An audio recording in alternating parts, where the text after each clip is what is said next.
So right now, I'm going to bring y'all the prince of Pan-Africanism, Dr. Umar.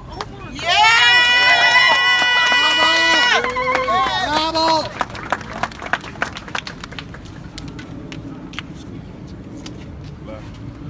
Black power. Black power. Black power. Black power. Black power. Black power. All right, family, I don't want to be long, but what I want to do, since we are at the Honorable Marcus Messiah Garvey's Park, and because we are waving the red, black, and green flag of the Honorable Marcus Messiah Garvey, I think it's only appropriate that we be very specific on what Garveyism is and what Garveyism is not.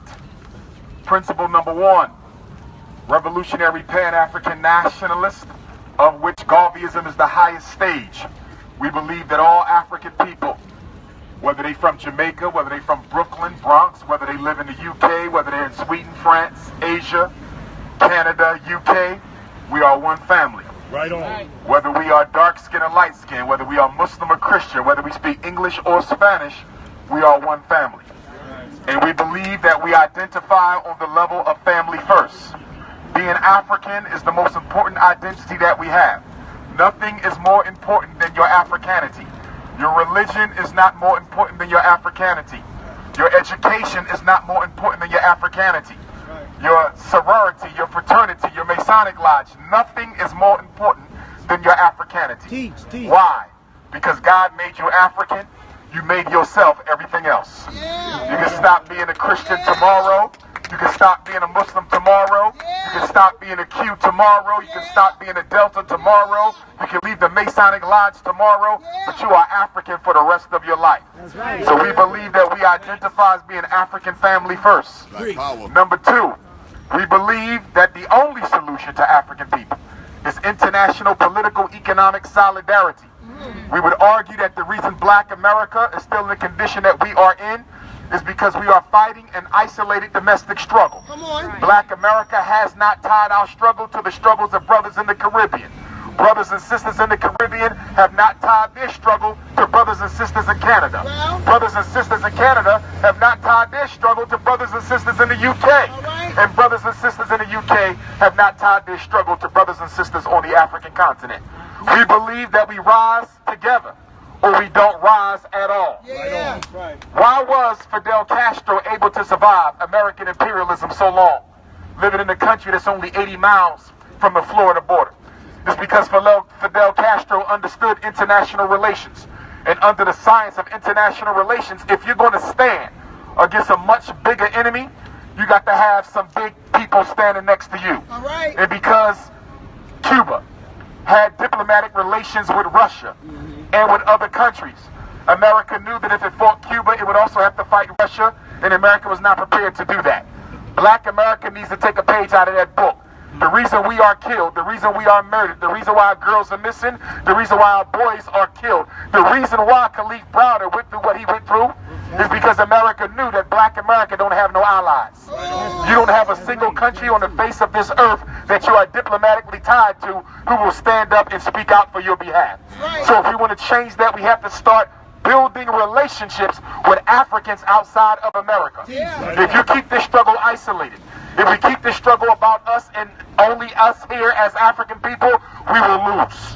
White supremacy is a global enemy. White supremacy is a global enemy. And it's going to take global Pan-Africanism to defeat it. We also believe as Pan-Africanists that whatever God you worship better look like you. Whatever God you worship better look like you. Psychologically, it's important to understand that whatever you pray to internalizes within you.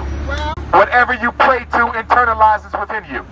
One of the biggest problems in the African diaspora today is 95% of the African world still prays to a white Jesus. And when you pray to a white Jesus, and when your children pray to a white Jesus, they grow up internalizing that white Jesus.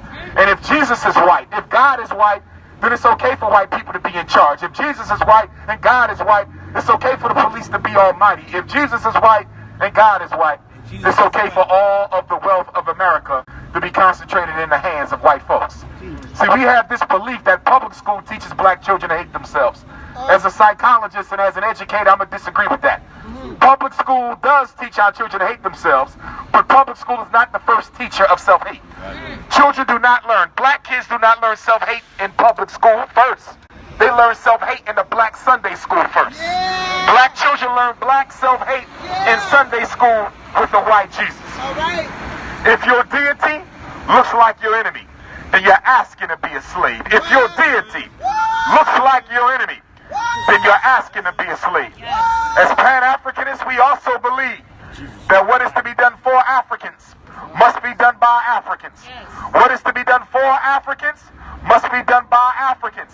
That means that there's no non-African participation in our struggles.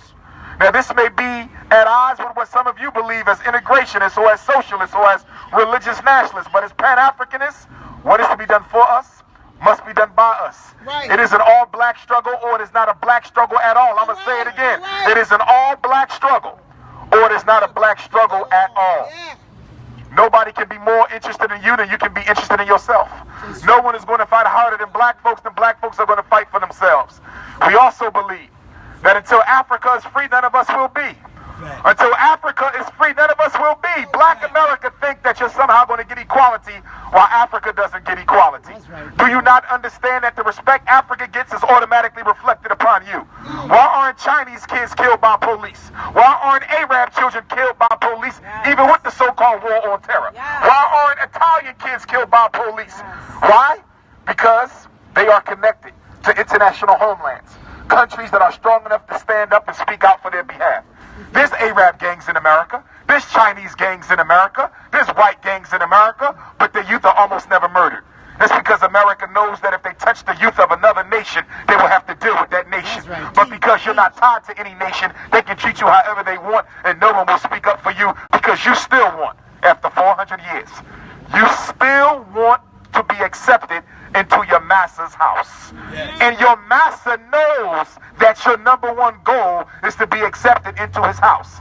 And it's a shame to say it, but there's no treatment black people can get that will make you want to quit America. It's a shame to say it, but they can't steal too many girls, you will still love America. They can't kill too many boys, you will still love America. They can't incarcerate too many black men, you will still love America. There is nothing America can do that will kill the love that you have for it. And the sad thing about it, black folks, isn't that you love America. It's the fact that you love America more than you love your damn self. Now let me say this about the girls. Black men, we are responsible to a large extent to why so many of our young ladies leave the houses. They abandon home and they go and live with these guys out here on the street. They do that because women, just like boys, have a natural need to get love from a masculine and a feminine parent. Every last one of us was born with a mother and a father. We needed them both. And when you got them both, and you had a healthy relationship with them, you can grow up to be a happy and healthy person. But when daddy ain't there, your psychological development gets lopsided. If mama ain't there, your psychological development gets lopsided. And so a lot of our girls, never having their womanhood validated by their father, they start early in life trying to find a man to validate their womanhood. Teenage pregnancy is not about sex. Teenage pregnancy ain't got nothing to do with sex. Teenage pregnancy is about girls who don't have daddies, looking for surrogate daddies in the form of other teenage boys. A lot of our little girls are out here dating men who are too old for them. And the black community has to do something about this. I do not think that it should be acceptable for a 17-year-old to be dating a 27-year-old. Right on. It is not acceptable for a 16-year-old to be dating a 25-year-old. She is not his equal psychologically. He can exploit her, he can dominate her, and if he has resources, if he has money, if he has a house, if he has the ability to take care of her, then his ability to dominate and dictate that girl just got intensified. And we have to do something about that. Too many black parents are letting their daughters date men who are almost old enough to be their fathers. Now, America might not call it statutory rape. I understand in most states that if the child is 16 years old, she can pretty much have sex with whomever she wants. Well, that's America's rule. That doesn't have to be our rule. My daughter be 15 years old next month. I'll be damned if she's going to be dating a 26-year-old. And we should never allow that. We also have to talk about pedophilia in the black community. Okay. The United States government can't do nothing about pedophilia in the black community. We have to do something about that. 1 out of every 4 black girls will be molested by the time she reaches her 16th birthday, and most of them will be molested by family members and friends of the family, not strangers.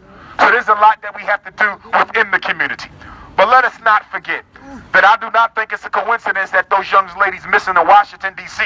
are conveniently missing from a town that is right around the corner from the United States Army Biological Weapons Lab. The United States Army Biological Weapons Lab in Fort Detrick, Maryland, where the United States government invented AIDS, where the United States government invented West Nile, where the United States government invented Ebola, where the United States government invented half the cancers that black people catch today with a grant from the Rockefeller World Population Council. Black people, I need y'all to understand something. You were not supposed to be in America this long. I need you to understand something. Your being here was because of an unfortunate accident in history known as the Civil War, where black troops were necessary to the maintenance of the American social order. So they were allowed to participate in the Civil War to keep America one country.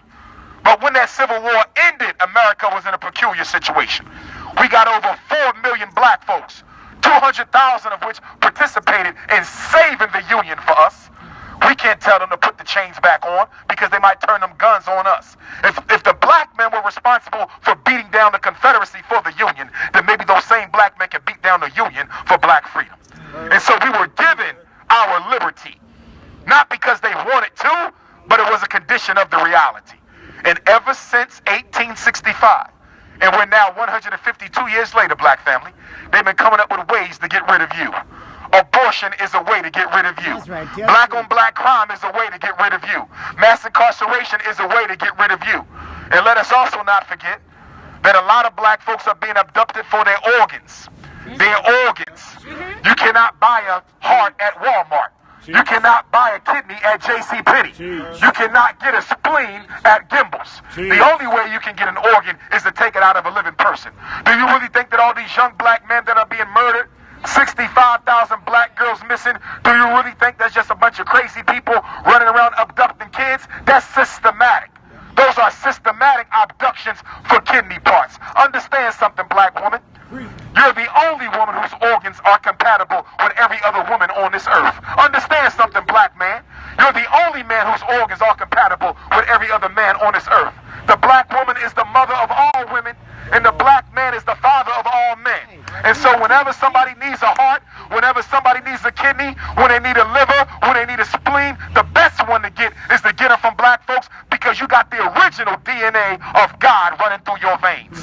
So we at the top of the list when it comes to transplants. What's going on in Chicago, that ain't no coincidence. I got first-hand information that the brothers being murdered in Chicago are being murdered by undercover cops. They paying mercenary armies to get rid of black folks in Chicago. It's an experiment, brothers and sisters. Y'all saw the movie The Purge? Well, they purging black America right now. They purging black America right now. And they doing it with our own participation. And black women also. I need y'all to do a better job of loving up on your daughters when the fathers are not there.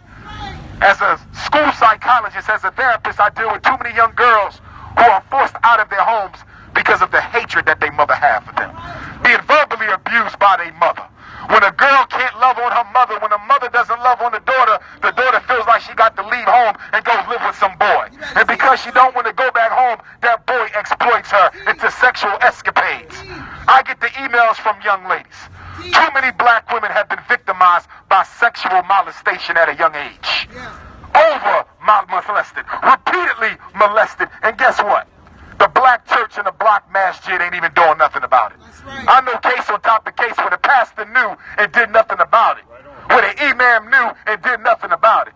How in the hell you claim to be a spokesman for God and you can't even do God's work? And speaking of the black church, brothers and sisters, we got to hold the black church accountable. Why isn't every minister in New York City out here right now? Why isn't every pastor in New York City out here right now? Why isn't every deacon of every church in New York City out here right now? Right now. All the black girls being